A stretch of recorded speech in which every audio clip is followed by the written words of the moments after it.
which means Parafilm time.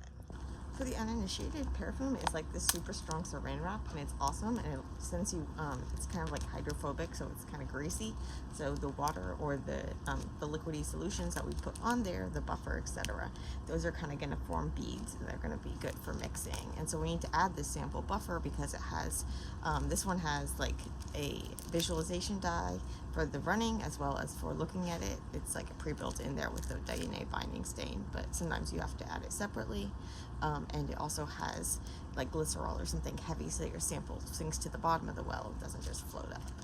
So I'm using a 6x loading die, which means it's 6 times more concentrated than I want to actually use it at. So for 6 microliters total, I'll have 1 microliter of this and 5 microliter of my sample. So I'll start by making 1 microliter drops.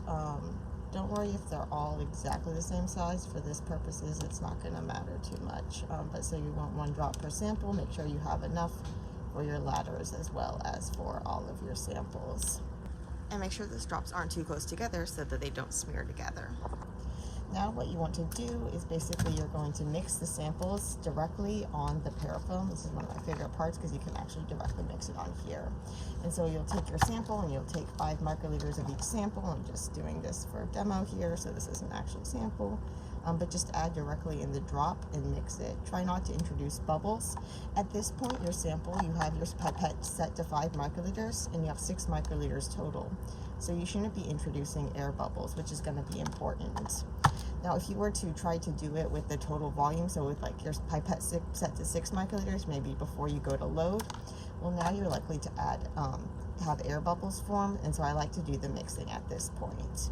And then when I go to load, I will set my pipette to 6 microliters.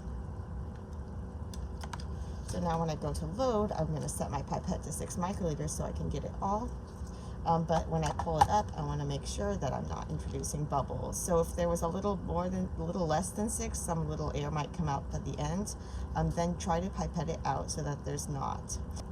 If you have a drop that's a little smaller, or maybe you had a little less dye, if you were to go to pull it up, you're going to introduce air. You don't want that to happen, so what you can do is you can kind of, before you go to load, pipette it back down until it's just at the tip, and now load it. Because if you go to try to load it with that air bubble is going to pop up and it's going to push your sample out of the well, and you don't want that to happen.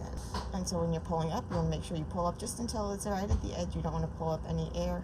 And now you go and you pipette it into the well.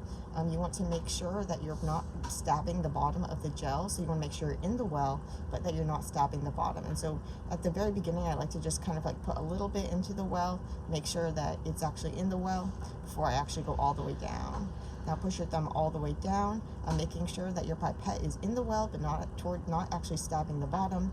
Keep your thumb pushed down the whole time, and now pull out with your thumb still pushed down so you're not having air bubbles. If you basically pull up your thumb too soon, you can get air bubbles, as well as you can get the sample kind of go back into your pipette tip, which is going to be an issue.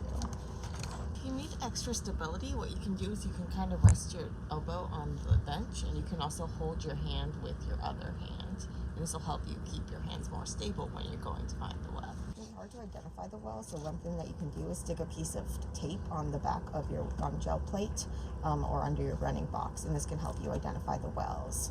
Also can help to start by loading a blank or at least by loading a ladder so that your samples, precious samples aren't going to accidentally miss a well and get stuck. And once you get that first well, it's easier to find the others.